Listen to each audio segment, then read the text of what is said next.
اب پھیر لیجئے اپنا چہرہ بیت اللہ کی طرف۔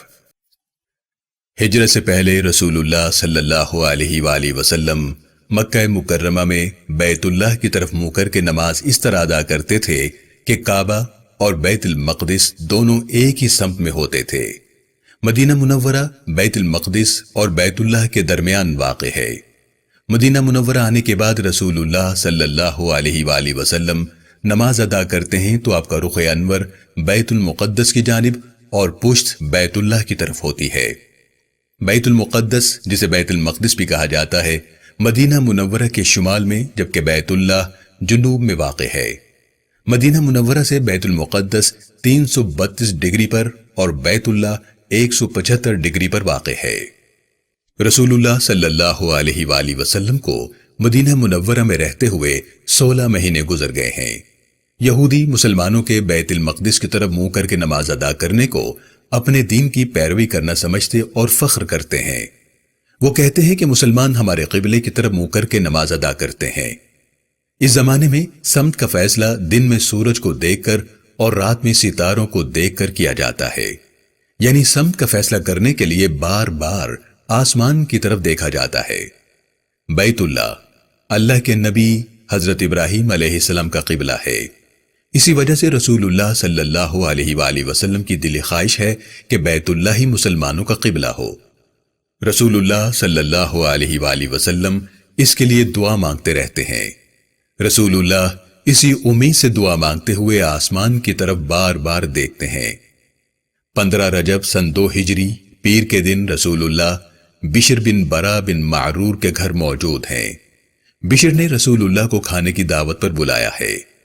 نماز ظہر کا وقت ہوا تو رسول اللہ اپنے ساتھیوں کے ساتھ بنی سلمہ کی مسجد میں تشریف لے گئے ہیں۔ آپ نماز کی امامت کر رہے ہیں۔ نماز کی 2 رکعتیں بیت المقدس کی طرف منہ کر کے ادا کر چکے ہیں۔ اللہ کریم کو رسول اللہ کا بار بار آسمان کی جانب دیکھنا اتنا پسند آیا کہ جبرائیل اللہ کا حکم لے کر حاضر ہیں۔ قد نرى تقلب وجهك في السماء فلنولينك قبلة ترضاها فول وجهك شطر المسجد الحرام وحيثما كنتم فولوا وجوهكم شطره۔ پیارے رسول، ہم دیکھ رہے ہیں آپ کا بار بار اپنا چہرہ اس خواہش سے آسمان کی طرف اٹھانا کہ قبلے کا رخ مکے میں موجود بیت اللہ کی طرف ہو، تو آپ فکر مند نہ ہو، آپ کا رخ بیت اللہ کی طرف ضرور پھیر دیں گے جس میں آپ کی خوشی ہے، لہٰذا آپ ابھی اپنا چہرہ اپنی خواہش کے قبلہ یعنی مسجد حرام کی طرف پھیر لیں۔ میرے رسول پر ایمان لانے والو، تم جہاں کہیں بھی ہو، نماز بھی اپنا چہرہ ادھر یعنی بیت اللہ کی طرف پھیر لو جدھر میرے رسول نے اپنا چہرہ پھیر لیا ہے۔ نماز شروع ہوئی تو رسول اللہ کی پشت نماز ادا کرنے والے صحابہ کی طرف تھی، جبکہ آپ کا چہرہ مبارک بیت المقدس کی طرف۔ نماز کے دوران ہی رسول اللہ صلی اللہ علیہ وآلہ وسلم نے اللہ کریم کے حکم کے مطابق اپنا رخ بیت اللہ کی طرف موڑ لیا ہے۔ اس حکم کے بعد رسول اللہ کا چہرہ صحابہ کی طرف ہو گیا ہے۔ رسول اللہ کے ساتھیوں نے یہ غیر معمولی صورتحال دیکھی تو فوراً نماز کے دوران ہی چل کر رسول اللہ کے پیچھے صفیں باندھ لی ہیں۔ رسول اللہ اپنی جگہ پر ہی موجود رہے، صرف اپنا رخ موڑا ہے۔ اب صحابہ کرام ایک مرتبہ پھر رسول اللہ کے پیچھے صفیں باندھے نماز ادا کر رہے ہیں، لیکن اب ان کا رخ بیت اللہ کی جانب ہے۔ صحابہ کا ایمان رسول اللہ پر ایسا ہے کہ بغیر کسی سوال و جواب یا وضاحت کے انہوں نے رسول اللہ کی اتباع کی ہے۔ صحابہ کو رسول اللہ کے عمل کی وضاحت نہیں چاہیے، انہوں نے تو دل اور جان رسول اللہ کے حکم اور پیروی میں لٹا دیے ہیں۔ رسول اللہ کے اشاروں پر جان دینا ہی ان کے لیے ایمان ہے۔ اب پھر رسول اللہ کی پشت صحابہ کی طرف ہے۔ اس زمانے میں مسجد میں محراب نہیں بنائی جاتی۔ رسول اللہ نے نماز ادا کرنا شروع کی تو آپ کا رخ شمال کی طرف تھا، اور تیسری رکعت میں وحی نازل ہونے کے بعد آپ نے اپنا رخ جنوب کی طرف موڑ لیا ہے۔ اسے تحویل قبلہ کہا جاتا ہے۔ 15 رجب سن 2 ہجری پیر کے دن نماز عصر پہلی نماز ہے جو آغاز سے اختتام تک بیت اللہ کی طرف منہ کر کے ادا کی گئی ہے۔ اللہ کریم نے اپنے رسول کی خواہش پر بیت اللہ کو مسلمانوں کا قبلہ مقرر کر دیا ہے۔ اس حکم کے بعد مسجد نبوی کا رخ بیت اللہ کی طرف کر دیا گیا ہے۔ مسجد بنی سلیمہ جس میں یہ وحی نازل ہوئی اس کے بعد مسجد قبلتین یعنی دو قبلوں والی مسجد کہلائی۔ اس مسجد میں ایک ہی نماز دو مخالف سمتوں میں ادا کرتے ہوئے مکمل کی گئی ہے۔ آنے والے دنوں میں تمام مسجدوں کا رخ بیت اللہ کی طرف کر دیا گیا۔ مسجد نبوی میں صحن کی طرف جنوب میں کھلنے والا دروازہ بند کیا جا رہا ہے، کیونکہ اب یہاں امام کے کھڑے ہونے کی جگہ بنائی جا رہی ہے۔ اب مسجد نبوی میں داخل ہونے کے لیے مشرق اور مغرب کی سمت دروازے باقی رہ گئے ہیں۔ بعد کے زمانے میں شمال میں بھی دروازہ بنا دیا گیا۔ مدینہ منورہ اور اس کے اطراف میں اعلان کروا دیا گیا ہے کہ اب مسلمانوں کا قبلہ بیت اللہ ہے۔ قبلہ تبدیل ہونے کے بعد بیت المقدس کی طرف منہ کر کے نماز ادا کرنے کی اجازت نہیں ہے، ایسا کرنا منع ہے۔ بیت المقدس کا اپنا رخ بیت اللہ کی طرف ہے۔ عباد بن بشر بیان کرتے ہیں، ہم نے ظہر کی نماز رسول اللہ کے ساتھ مسجد بنی سلیمہ میں ادا کی۔ میں اس دن بنی حارثہ کی مسجد میں گیا تو عصر کی نماز ادا کی جا رہی تھی۔ لوگ رکوع کی حالت میں تھے کہ میں نے بلند آواز سے کہا، اللہ کے نام سے گواہی دیتا ہوں کہ میں نے رسول اللہ کے ساتھ ظہر کی نماز بیت اللہ کی طرف منہ کر کے ادا کی ہے۔ بنی حارثہ کی مسجد میں نماز ادا کرنے والوں نے رکوع کی حالت میں ہی اپنا رخ بیت اللہ کی طرف موڑ لیا۔ مدینہ منورہ کی گلیوں میں اعلان کیا جا رہا ہے، اللہ کریم نے بیت اللہ کو قبلہ مقرر کر دیا ہے، اب نماز بیت اللہ کی طرف منہ کر کے ادا کی جائے گی۔ یہودیوں کو قبلے کی تبدیلی کا علم ہوا تو انہوں نے شور مچانا شروع کر دیا ہے۔ وہ تو پہلے ہی مسلمانوں سے حسد کرتے ہیں، انہیں باتیں بنانے کا موقع مل گیا ہے۔ یہودی کہتے ہیں یہ لوگ پھر سے مکے والوں کی طرف مائل ہو گئے ہیں، اب آہستہ آہستہ بت پرستی بھی شروع کر دیں گے۔ لوگوں دیکھو یہ کس طرح اپنا ایمان بدلتے ہیں، اگر انہوں نے بیت اللہ کو اپنا قبلہ بنانا تھا تو پہلے ہی بنا لیتے، بیت المقدس کو اپنا قبلہ کیوں بنایا؟ اس میں بھلا کون سی حکمت ہے؟ یہودیوں نے باقاعدہ ایک مہم چلائی کہ مسلمان کسی طور قابل اعتبار نہیں، مہاجر مسلمان انصار کو چھوڑ کر واپس مکے چلے جائیں گے، اسلام بطور دین باقی نہیں رہے گا۔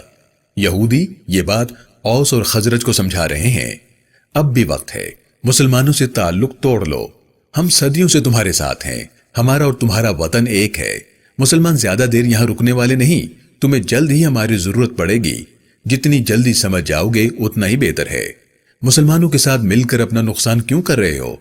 یہودیوں کو اس بات کا جواب اللہ رب العالمین نے یوں دیا ہے، وَكَذَلِكَ جَعَلْنَاكُمْ أُمَّةً وَسَطًا لِتَكُونُوا شُهَدَاءَ عَلَى النَّاسِ وَيَكُونَ الرَّسُولُ عَلَيْكُمْ شَهِيدًا وَمَا جَعَلْنَا الْقِبْلَةَ الَّتِي كُنْتَ عَلَيْهَا إِلَّا لِنَعْلَمَ مَن يَتَّبِعُ الرَّسُولَ مِمَّن يَنقَلِبُ عَلَى عَقِبَيْهِ وَإِن كَانَتْ لَكَبِيرَةً إِلَّا عَلَى الَّذِينَ هَدَى اللَّهُ وَمَا كَانَ اللَّهُ لِيُضِيعَ إِيمَانَكُمْ إِنَّ اللَّهَ بِالنَّاسِ لَرَءُوفٌ رَحِيمٌ۔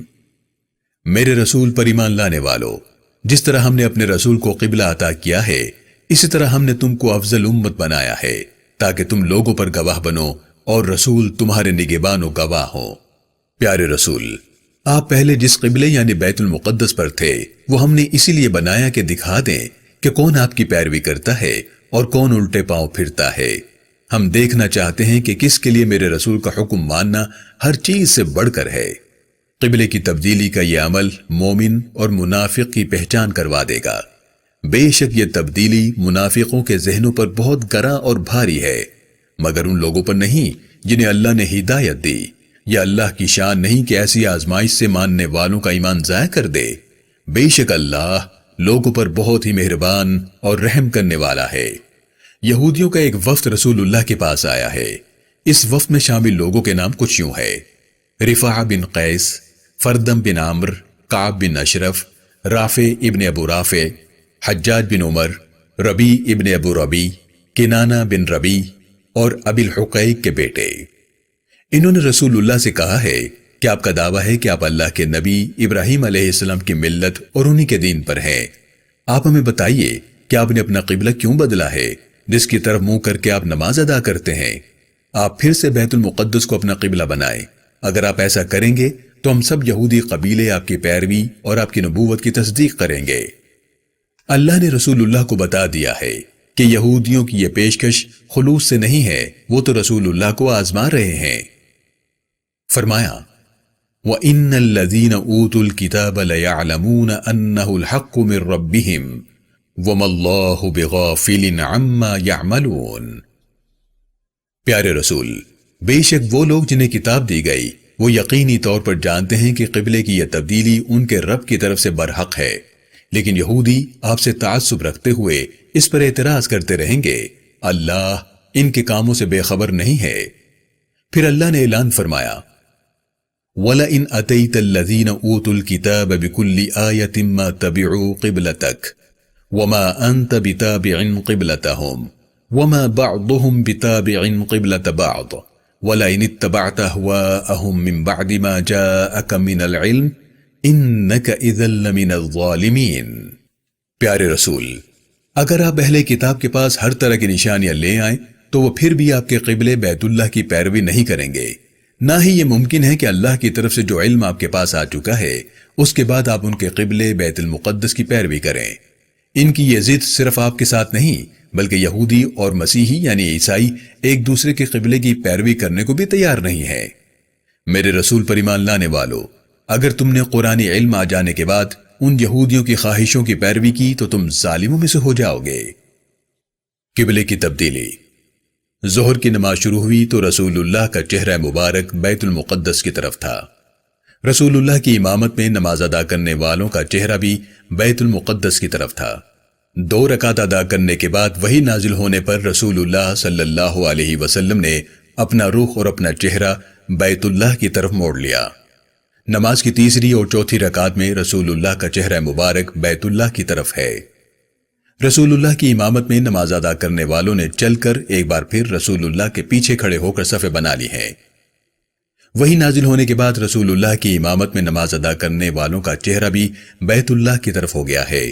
نماز کی باقی 2 رکعتیں اسی رخ پر ادا کی گئی ہیں۔ اس طرح ایک ہی نماز 2 مختلف سمتوں میں ادا کرتے ہوئے مکمل ہوئی ہے۔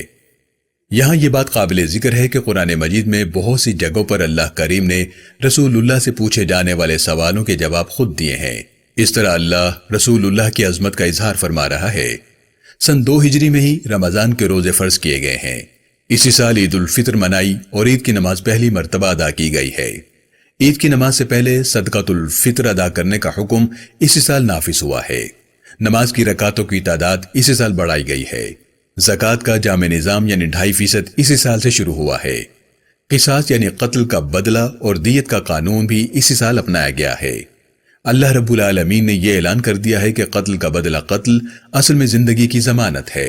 فرمایا، وَلَكُمْ فِي الْقِصَاصِ حَيَاةٌ يَا أُولِي الْأَلْبَابِ لَعَلَّكُمْ تَتَّقُونَ۔